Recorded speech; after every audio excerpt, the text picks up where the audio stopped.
नमस्कार सर। नमस्कार।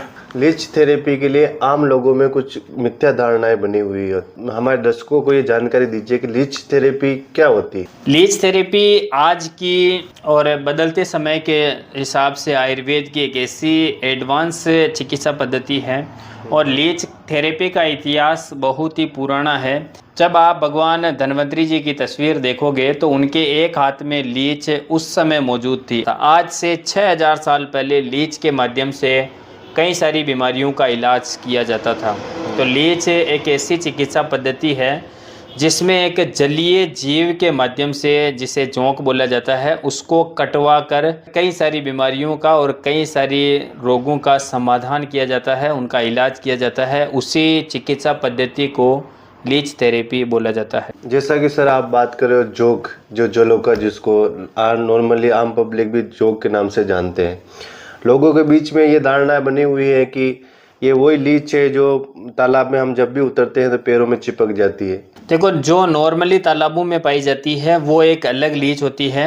आयुर्वेद ने लीच को 2 भागों में डिवाइड किया है। पहला सविस लीच है जो तालाबों में पाई जाती है, और दूसरी निर्विष लीच होती है जो चिकित्सा के क्षेत्र में, जो मेडिकल फील्ड में काम में ली जाती है।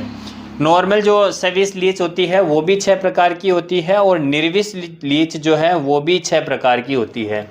तो जो नॉर्मल तालाबों में हमारे हर किसी को पैरों में चिपक जाती है वो जहर युक्त या सविस लीच होती है, जिसके काटने से व्यक्ति में कई सारे संक्रमण देखने को मिल सकते हैं। जिस व्यक्ति को भी लीच काटेगी उसमें खुजली हो सकती है, उसमें स्किन पर लाल लाल चकत्ते बन सकते हैं।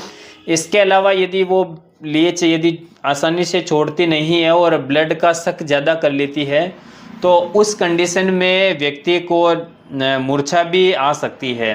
तो ये जो चिकित्सा के क्षेत्र में लीच काम में ली जाती है वो अलग लीच है, और जो नॉर्मली तालाब में जो पाई जाती है वो एक अलग लीच है। तो सर हमारे दर्शक जानना चाह रहे हैं, जो मेडिकेटेड लीच होती है वो कौन सी होती है, उसके बारे में आप बताइए। मेडिकेटेड लीच जो है वो एक खास प्रकार की लीच होती है, जिसमें जैसा मैंने पहले बताया उनमें 6 प्रकार की जो निर्विष लीच होती है, इसमें किसी प्रकार का विष नहीं पाया जाता है और इसको मेडिकल फील्ड में काम में ली जाती है। कई सारी बीमारियों को ठीक करने के लिए इस लीच को प्रयोग में लाया जाता है। इनमें किसी प्रकार का विष नहीं पाया जाता है और इनको काटने से किसी प्रकार की हानि नहीं होती है, किसी प्रकार के साइड इफेक्ट नहीं होते। जो आपने आम लोगों में, जैसे आप बता रहे हो लीच थेरेपी जो एक चिकित्सा पद्धति माना गया है, ये लीच होती है, ये हम किन किन बीमारियों में काम में ले सकते हैं?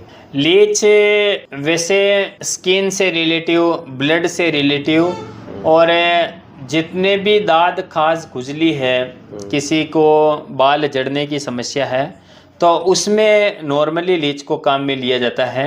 इसके अलावा भी कई सारे घाव है, फोड़े फुंसी है, गैंग्रीन जैसी बीमारियों को भी लीच के माध्यम से आसानी से ठीक किया जाता है।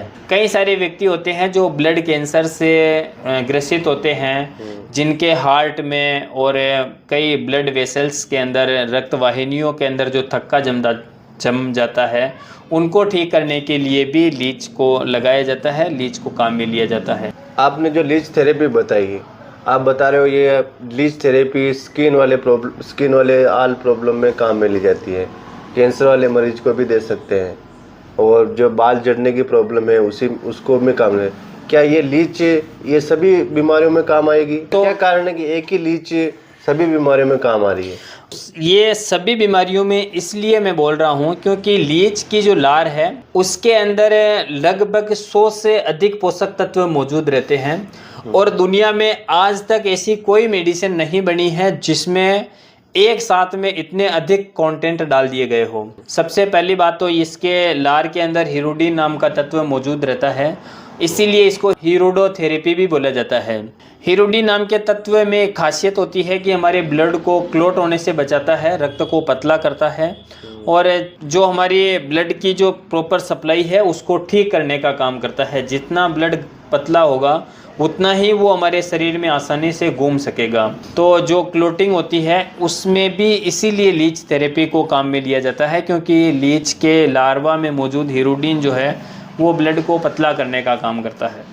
यदि कोई लोग जैसे लीच थेरेपी करवाना चाहते हैं उनको कहाँ जाना चाहिए, कहाँ करवा सकते हैं इसका ट्रीटमेंट? यदि आप स्किन से रिलेटिव और हेयर से रिलेटिव, हेयर फॉल से रिलेटिव, दाद काज खुजली से परेशान हैं तो आप अपने नज़दीकी आयुर्वेदा सेंटर पर, पंचकर्मा सेंटर पर भी लीचें अवेलेबल होती है। और यदि आप ये वीडियो देख रहे हो और हमारे आसपास में यदि मंगलवाड़ और रोपा क्षेत्र के आसपास में हो तो आप हमारे सेंटर भी आ सकते हो। बाकी ऑल इंडिया में जहाँ पर भी आपके पास में पंचकर्मा सेंटर है, आयुर्वेदा न्यूरोथेरेपी सेंटर है, वहाँ पर आप लीच थेरेपी करवा सकते हैं। इसमें किसी भी प्रकार के साइड इफ़ेक्ट अभी तक तो नहीं देखे गए हैं। और मेरे हिसाब से, और जो भी आयुर्वेद से जुड़े हुए हैं, जो भी आयुष चिकित्सा पद्धतियों से जुड़े हुए हैं और जो मेडिकल फील्ड से जुड़े हुए हैं, उन सबको पता है कि लीच थेरेपी के कोई साइड इफ़ेक्ट नहीं है। जब आप शुद्ध लीच का प्रयोग करते हो तो उसमें किसी प्रकार के नुकसान नहीं होते हैं। और किसी भी प्रकार का कन्फ्यूजन है तो आप कमेंट बॉक्स में अपना सवाल पूछ सकते हैं, उसका हम प्रयास करेंगे कि आपको जवाब दें।